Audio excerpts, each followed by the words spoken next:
So మన ఇండియాలో ఎక్కువగా ఏదైనా సాఫ్ట్వేర్ జాబ్ తెచ్చుకోవాలంటే జాబ్స్ ఎక్కడ అప్లై చేస్తుంటారంటే ఏ ప్లాట్ఫామ్ ఎక్కువగా యూజ్ చేస్తుంటారంటే నౌకరీ కానీ లింక్డ్ఇన్ కానీ ఇండీడ్ కానీ ఇలాంటివి ఈ టాప్ 3లో ఉంటాయి.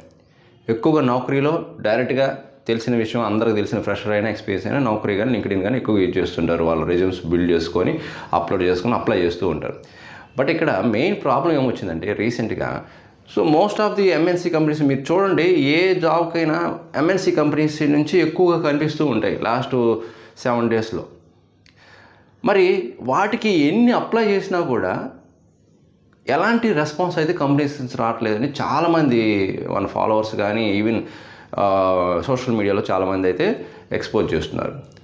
మరి దీంట్లో ఎంతవరకు రియాలిటీ ఉంది? ఏమన్నా ఎంఎన్సీ కంపెనీస్ కావచ్చు ఆర్ కన్సల్టెన్సీస్ వాళ్ళు కావచ్చు ఏమన్నా fake job posting, ghost postings ఏమన్నా అప్లోడ్ చేస్తున్నారా ఇలాంటి జాబ్ పోర్టల్స్లో, నౌకరీలో, లింక్డ్ఇన్లో అని చాలామందికి డౌట్ ఉంటుంది. సో ఇక్కడ వాస్తవానికి ఏంటంటే కొన్ని జాబ్స్ రియల్గా కూడా ఉండొచ్చు, కొన్ని జాబ్స్ ఆల్రెడీ ఫిల్ అయిన జాబ్స్ అయి ఉండొచ్చు, ఆర్ వాళ్ళు కంపెనీ వాళ్ళు సమ్ షో అప్ చేసుకోవడానికి, వాళ్ళ కంపెనీ గ్రోత్ చూపించుకోవడానికి, మా దగ్గర ఓపెనింగ్స్ ఉన్నాయని చేయించుకోవడానికి, ఇలాంటి పర్పస్కి కూడా కొంతమంది కీప్ ఆన్ ఏంటంటే ఎప్పటికప్పుడు అప్డేట్ చేస్తూ ఉంటారు. ఏదో ఒక జాబ్ పోస్టులు పెడుతూనే ఉంటారు, అప్లోడ్ చేస్తుంటారు జాబ్ పోర్టల్స్లో. మనం ఇవి అసలు జాబ్స్ ఉన్నాయో లేదో అని మనం అప్లై చేయకుండా ఉంటే లాస్ అయ్యేది మనమే. ఇంకో విషయం కూడా ఏంటంటే మనకి ఇంకా వేరే జాబ్ పోర్టల్స్ ఇంకా ఏమి ఎక్కడ అంత పాపులర్ కూడా ఏం లేవు. మనకున్న job portals Naukri and LinkedIn ఎక్కువగా యూజ్ చేస్తుంటారు కాబట్టి వాటిలో అవి ఫేక్ జాబ్ పోస్ట్లా లేకపోతే జెన్యూన్ అనేది మనం ఎంత ఆలోచించుకుంటూ కూర్చుంటే అవి ఒకవేళ నిజంగా అవి జెన్యూన్ పోస్టులు అయి ఉంటే మనమే లాస్ అవుతుంటాం. బట్ వాస్తవానికి నేను కూడా నోటీస్ చేసింది ఏంటంటే ఎక్కువ ఎంఎన్సీ కంపెనీస్ అసెంచర్ అని, ఇన్ఫోసిస్ అని, టీసీఎస్ అని ఇలాంటి కంపెనీస్ ఎక్కువగా పోస్ట్ పెడుతూనే ఉంటాయి ఏదో ఒక జాబ్ ఓపెనింగ్స్. ప్రతి టెక్నాలజీ మీద మీకు లాస్ట్ 1 డేలో 24 అవర్స్లో ఇలా ఓపెనింగ్స్ ఉన్నాయి, మల్టిపుల్ ఓపెనింగ్స్ ఉన్నాయని కనిపిస్తూనే ఉంటాయి.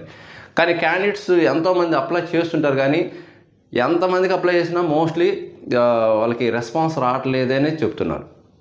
మరి అది నిజంగానే వాళ్ళకి హైరింగ్ ఉండే వాళ్ళు పోస్ట్ చేస్తున్నారా లేకపోతే ఏంటి అనేది చాలా కన్ఫ్యూజన్లో ఉన్నారండి ఈ జాబ్ సీకర్స్ అందరూ కూడా. ఇంకొక పాయింట్ కూడా మనం ఇక్కడ గుర్తుపెట్టుకోవాల్సింది ఏంటంటే కాంపిటీషన్ కూడా అలానే ఉందండి. సో అందువల్ల కొంతమందికి అప్లై చేసిన కాల్స్ రాకపోవచ్చు, ఎందుకంటే వాళ్ళు ఒక స్ట్రాటజీ ప్రకారం వాళ్ళు పిక్ చేసుకునే అవకాశం ఉంది ఆ రెజ్యూమ్స్ని. ఇప్పుడు ఫస్ట్ 200 అప్లికేషన్స్ ఎవరైతే అప్లై చేస్తారో వాళ్ళకి ఫస్ట్ కన్సిడర్ చేయొచ్చు.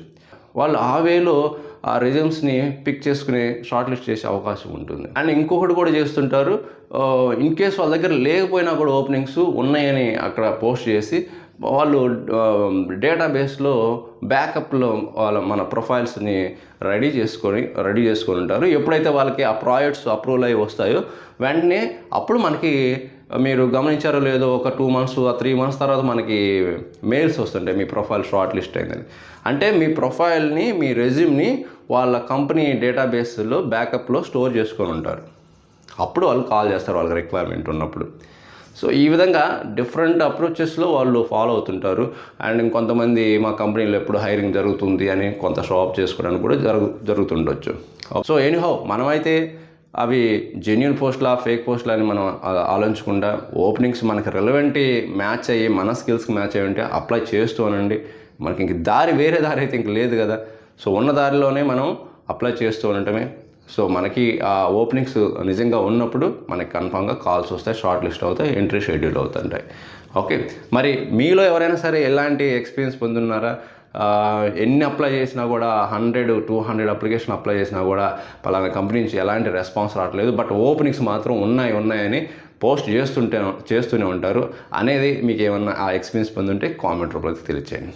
సో మీ ఫ్రెండ్స్కి కూడా ఈ ఇన్ఫర్మేషన్ షేర్ చేయండి. అండ్ మర్చిపోకుండా లైక్ చేసి మరియు మన YouTube channel first time visit చేస్తే సబ్స్క్రైబ్ చేసుకుని ఇలాంటి మోర్ వీడియోస్ని అప్లోడ్ చేస్తూ ఉంటాను. ఇంకొక మంచి యూస్ఫుల్ కంటెంట్ మళ్ళీ కలుద్దాం. Thank you very much.